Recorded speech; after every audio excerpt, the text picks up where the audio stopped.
வணக்கம் நேயர்களே, இன்றைக்கி நம்ம அடுப்பில்லா சமையல் பாதாம் பிசின் பாயாசம் எப்படி பண்ணுறதுன்னு பார்க்கலாம். அதுக்கு நான் 2 துண்டு பாதாம் பிசினை ஓவர் நைட் தண்ணியில் ஊற வச்சுருந்தேன். இந்த மாதிரி ஜெல்லி மாதிரி கிடைக்கும். அதோட 10-12 பாதாம் பருப்பை ஊற வச்சுக்கோங்க.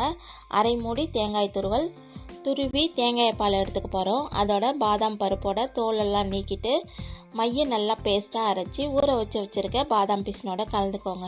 இதோட முதல் தேங்காய் பால் நல்லா திக்காக பிழிஞ்சு எடுத்து கலந்துக்கோங்க. உங்கள் சுவைக்கு தகுந்த மாதிரி நாட்டு சக்கரை சேர்த்துக்கோங்க. இதோட ஒரு கைப்பிடி அளவு குட்டி குட்டியாக நறுக்கின ஆப்பிள், ஒரு கைப்பிடி அளவு மாதுளை முத்துக்களை சேர்த்துக்கோங்க. இதோட உங்களுக்கு என்னென்ன நட்ஸ் எல்லாம் விருப்பமோ அதையும் பொடியாக கட் பண்ணிவிட்டு சேர்த்துக்கோங்க.